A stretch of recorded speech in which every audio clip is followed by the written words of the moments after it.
Go clip. Am I supposed to comfort them and make sure that they are insulated away from this? Like, is that what the point of this is? Because to me, that is so against what a university is about. So against it. I was not taking sides.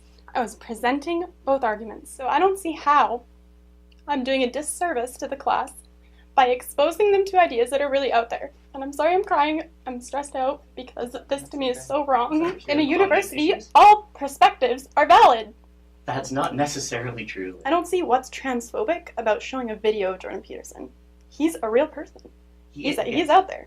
He is a real person, but he is a real person who has engaged in targeted behavior of trans students, like giving out their personal information so that they will be attacked. This is like neutrally playing a speech by Hitler or Milo Yiannopoulos from Gamergate.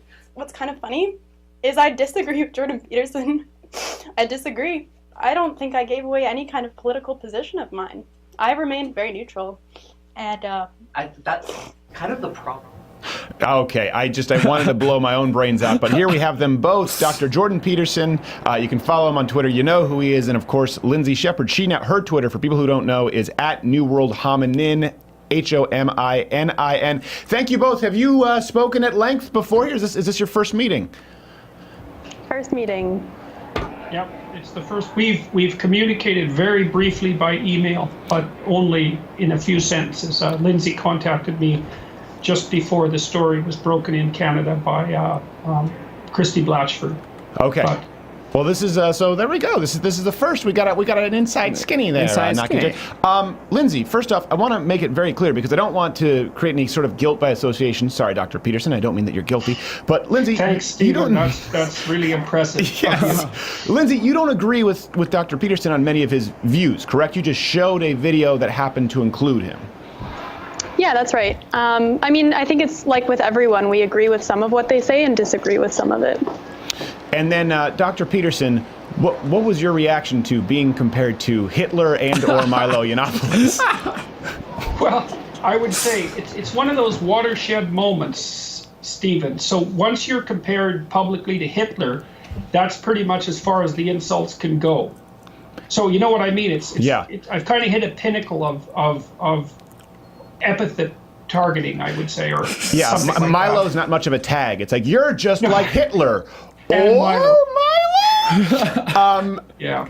Lindsay, did you expect this going in? Because you were recording. Obviously, some people will say this was a setup. You know, that's what happens with the internet. Just like people saying we set up this Alexa situation. What did you think going into this meeting? So I never thought that you could get in trouble for showing something that was on TV Ontario, which is a public broadcaster, and especially because it wasn't like a monologue of Dr. Peterson's. I mean, there was multiple people talking in the clips that I showed. And so it was really shocking that someone took serious offense to that. And so when they sent me an email summoning me to a meeting, and they said that there's going to be an official from the Diversity and Equity Office there, I thought, okay, well, I think they're going to be ridiculous. So if they are, then I need to have proof of it happening. Now, what made you think they were going to be... Oh, go ahead, Dr. Peterson. Well, I'll just Maury this. I'll mediate. Mind, Lindsay, that's one thing I've been really curious about, is the fact that you were inclined to record this is something that I don't know if people have delved into with enough depth. I mean, because I wouldn't say that that's exactly a natural response to being called forward because of behavior in the class. Like, what were you thinking about exactly? Obviously, this is not an accusation of any sort. It's not. I'm just wondering what really compelled you to take the steps to defend yourself, potentially defend yourself in that manner. Like, why were you thinking that this might be sufficiently dangerous? Good question. So that you would need taped evidence? I mean, I'm familiar with the environment of universities, and especially in arts and humanities programs. And so it really was just the email that said diversity and equity official. And I thought, you know, if they're going to make accusations against me, which they ended up doing, they ended up accusing me of violating like a human rights code, right? Two of them, federal yeah. and provincial. Yes. For and the Americans who don't know, universities- provinces are a lot like states, only a little sillier. Continue. Yes, and also I violated the university's gendered violence and sexual assault policy. Yes, Now, and can you tell us you- how? Because a lot of people watching, I've read the article, we've written about it at louderwithcrowder.com, but how did you violate the sexual assault policy? Because by proxy of showing Dr. Peterson's views, I created a transphobic environment and legitimized transphobia, which makes me transphobic. Okay. Dr. And Peterson. Stephen, I don't know if you know or not, but there's been there was a tremendous uproar in Canada over this event, and I would say almost all of it, let's say, favorable to Lindsay. But there's been a backlash in recent days as the radical leftist types reorganize, and she has now been accused by a fair number of people, and correct me if I'm wrong, Lindsay, of actually being... Oh, sorry. Yeah, there's some sound coming. By the way, Lindsay's being very accommodating, and she's in a public space right now. So this is new media, baby. Let's go with it. Continue. It's okay. Well, Lindsay has now been accused of actually being the perpetrator of this event and of targeting an innocent, racialized, pre-tenure professor and creating an unsafe space on Wilfrid Laurier campuses. That's the new leftist narrative. And as well, Stephen, the other part of the story is that the administrator, who I think Lindsay rightly identified in a tweet as the primary agent of danger in this entire affair, has what would we say? Dr. Peterson, Hitler was such an orator. Where you must find words. Yeah, well, it's hard to find the right words to describe how ridiculous this is. I know. Anyways, the point is that Lindsay has been now outed as a racist, I think. Yeah, I have it right here. This actually comes from the Now Toronto. Marginalized students, meanwhile, have been left with the perception that Laurier will not support them or their professors and staff in their struggles against oppression. Laurier needs to fight that perception. It's true. Lindsay, sorry, Dr. Peterson, we have some time, so as long as you two can be here, we want to get through this. Lindsay, what is that accusation that you specifically targeted a racialized group? Because, again, I'm still trying to make sense of this. And I reported on it. Yeah, I never attacked a racialized group. Is that in that article? I couldn't get through that Now Toronto article. I mean, they called me an alt-right hero. It's because as far as I can tell, and this is from reading the medium.com article written by a PhD student at York. The issue is that you've been using something approximating your white privilege and your white women's tears to oppress a racialized pre-tenure professor, and that makes you the perpetrator in this story. That's basically the narrative, which is, it's so weird, Stephen, because... Well, hold on one second. Before we continue, I want to hear how Lindsay responds to that, because that sounds like it might be news to her, as a lot of this probably is. Lindsay, were you aware of that, or is this new to you? I was aware of that, okay. And that's also something where I hear it, and all you could really say is, like, okay, I mean, I can't fight those labels that you're putting on me because you just want to put them on me, so I can't really fight back. Yeah, it really isn't fair. And sorry, Dr. Peterson, I just wanted to clarify that point. You may continue, sir. Oh, no problem. Well, it's been really interesting watching the response from the PC crowd, let's say, to what's happened at Wilfrid Laurier, because, like, my sense is that what Lindsay recorded was an accurate subset of the sorts of things that are occurring continually on university campuses. And I think the proof of that is that Wilfrid Laurier actually hired Joel, the administrator, to conduct investigations of precisely the sort that Lindsay taped. So the faculty members, you could say, well, they kind of spun off and went in a direction that they should have known better about. And perhaps that's even forgivable in some sense, although it really isn't. But people make mistakes. But Joel herself was actually hired to do exactly what she was doing, and trained to do it, and to utter the sorts of accusations at Lindsay that she did in fact utter. And that's the thing that's most chilling, I would say. Lindsay, let me ask you this. First off, do you have anything that you've wanted to talk about with Dr. Jordan Peterson, or say, or get off? I know this has probably been a whirlwind for you, and it's only going to get crazier. But is there anything specifically you've wanted to say to the so-called Hitler they've tried to associate you with? I guess just thank you. I mean, it's... Oh, now you're in trouble. Digging it deeper. That's right. Dig up, as they say. Dig up. I mean, through this, I've found myself to be profoundly disappointed with the left.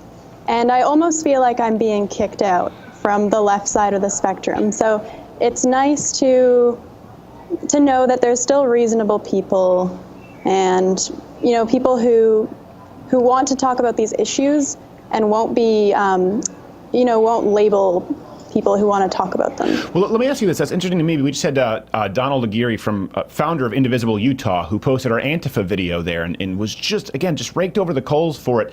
You've just sort of identified as left more so, Lindsay. I don't want to put words in your mouth, or let's kind of use the spectrum. We'll get crap no matter what we say. If we say liberal, people say, why don't you say left? If we say left, but certainly not traditional conservative. Do you find yourself becoming less I guess, of a leftist, or less liberal, or your political views changing, or at least a distrust growing when you see what's unfolded here? Like, was this something you were always aware of? Obviously, you recorded it, or is it something that now your eyes have been opened, that the left does this to both the right and anyone who doesn't step in line for them? I definitely didn't know it was this bad, and especially because so much of the hate and the immature comments that I'm getting are coming from PhD students. And that's what I find the scariest thing, is because those people are going to become professors. So I'm kind of learning how bad it is, but at the same time, I don't really think I'm changing. I think it's the political spectrum is maybe being rewritten, as we speak. You know, I'll toss to Dr. Peterson, but I would disagree, because I will say this. You know, I was banned from campuses in Montreal. I performed at colleges, CEGEPs. You know, that's where I was raised, and I would get into trouble all the time. Mike Ward was put before human rights tribunals. I mean, we're talking about, this has been going on for years. I do think, and I don't say this to be disrespectful, I think that people who are left and sensible sort of take that for granted and haven't been aware of the actual establishment, the political platform. Like, a lot of liberals in the United States aren't aware that the DNC's policy is abortion taxpayer funded on demand, period. Now, that's a pretty extreme view. Or LGBTQ AAIP, professors get written up. So it's always been this way, certainly for people like myself. I think it's probably accelerated in them going after people like you. Dr. Peterson, sorry, we're trying to navigate this with both calls going. I appreciate you taking the time, but go ahead, Doctor, and enlighten us with your wisdom. Well, one thing I was wondering, Lindsay, you mentioned in the audio that there were things that I had said that you disagreed with, which is, of course, perfectly reasonable and perhaps even appropriate. But I was curious not only why you did the recording to begin with, but what it was that I had said that you felt was that would justify your disagreement. I'm curious about that, because I've been accused of saying many things that I actually didn't say. And so I'm just wondering if it was actually something I said, or if it's something that I've been reported to say, which... Yeah. Little known fact, Mein Kampf, not a forward not written by Dr. Peterson. No, but Lindsay, that is a good question. I was wondering that as well, not to put you on the spot. Yeah, I mean, I guess if someone was to ask me to use a pronoun, I would just use it. But I know that your position was more about compelled speech, and I think I just didn't see it as an issue. But I mean, now that I was brought into a meeting where they said I violated Bill C-16, and now there's been articles written that have been analyzing whether I actually did violate that law, it has changed my mind a bit. But also, I mean, I do need to look into these laws too, because, this was a class... Make sure that you read the Ontario Human Rights Commission policies, because what happened was that when the law was passed, the law itself looks pretty innocuous, because it isn't, but it looks innocuous. But if you read the surrounding policies on the Ontario Human Rights Commission website, which the federal government explicitly stated would be used as guidelines for interpreting C-16, in a link they later took down, then it'll make your hair stand on end, because it absolutely not only opens the door to the sorts of things that happen to you, but it positively invites them. And Brenda Kossman, the legal expert, hypothetically, that I debated last year about Bill C-16, was also asked about your case. And instead of saying uncategorically that what you did was not illegal, she said that it would be a stretch for the law to be interpreted in that manner, which is much different than her original position, by the way. Yeah. And I don't think it's a stretch at all. The Ontario Human Rights Commission policies are so appalling that, one of the things that's quite funny, though, is that under those policies, the fact that I was compared to Hitler by Rambucana also makes the Wilfrid Laurier University legally responsible for that accusation, because the Ontario Human Rights Commission insists that an employer is responsible for all of its employees' utterances, no matter what the intent, only the outcome. And that's just one of about 20 policies on that website that are so appalling. Another one is that the Ontario the Human Rights Tribunal has the right to suspend jurisprudential precedent in the pursuit of its goals. It's written right into their policy guidelines. Yeah, it is terrifying. And I do want to make one point, because Lindsay, this is kind of like what Dr. Peterson was talking about. I've seen Dr. Peterson say, I think it was speaking about Theron Meyer, said I would refer to Theron Meyer as her. I've seen him relinquish that territory often when people have made a case. His case was about compelled speech. So I wonder, when you went in, did you maybe think that you disagreed with something that you perceived as Jordan Peterson saying, and afterward read up a little more and maybe realize that it was a little more nuanced? I know a lot of people have found themselves on that path. You're leading the witness. I am leading the witness. It's my show. Silence! Yeah, I mean, the video I showed in the class, so from the agenda with Steve Paikin, which was on TV Ontario, that was actually the first video that I've seen of you. And I didn't really have a background, but when you were accused of being alt-right in that meeting, I still thought, I don't think so, like, based on what I know. Right. So I guess I would need to watch more of your videos. Well, yeah. I think the people who accused you of this thought crime, of this speech crime, would need to watch more as well. And I think it's odd that your view here, Lindsay, which is incredibly rational, is you're the odd one out on the Canadian left today, where you say, well, you know what, I might need to watch more. They've definitively stated they don't need to watch more. This is Hitler. And I know that myself, it's made me more sympathetic to people who've been referred to as Hitler, because I've never had that, I guess, sort of badge of honor bestowed upon me now. Jordan Peterson, do you find more people are reaching out to you behind the scenes with these kinds of oh God. That certainly will raise the creepiness factor in this interview.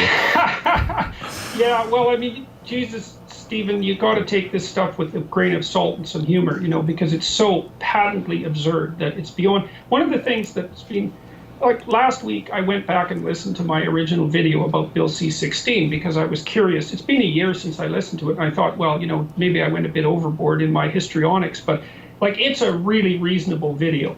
All I say was that, essentially, that you shouldn't write a social constructionist view of gender into the law, which we've already done, which is unbelievably dangerous, not least because the trans people and the gay people who claim that their particular orientation, let's say, is biologically grounded, don't make a social constructionist argument. They might make a biologically determinist argument, and that's actually not acceptable now under the provisions of Canadian law.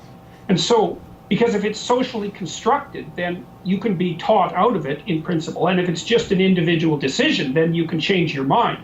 And that is written into the law. And so there's absolutely no doubt that will be used by conservative types, let's say, or far-right types for that matter, to make the case that if it's socially constructed, it can be socially deconstructed. Right. I mean, it's a premise that defeats its end point. It's a premise that defeats its conclusion, or conclusion that defeats its own premise, if depending on how you look at it. If there's a male brain and there's a female brain, well, then transgender would mean that we do have actual biological differences in there are male and female, but then that would mean that the modern interpretation of transgenderism, which is separate from the DSM-5, is null and void.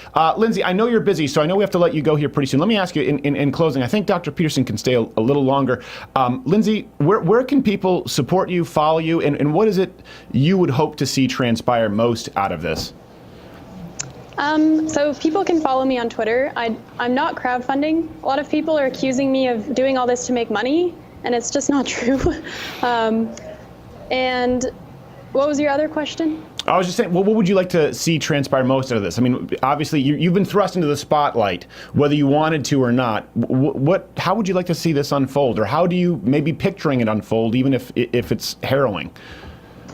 I would like leftists or liberals to return to being more reasonable and stop their reactionary labeling and stop their, racist, homophobe, transphobe, white privilege, white tears, shaming, fat shaming, like all those things. Yeah. It just shuts down conversation, and especially in a university, which is how all this started for me, is you need to be able to tackle anything, and that's how people learn. So, they're starting to take control of, not starting to take control, I mean, they're in control of university art programs.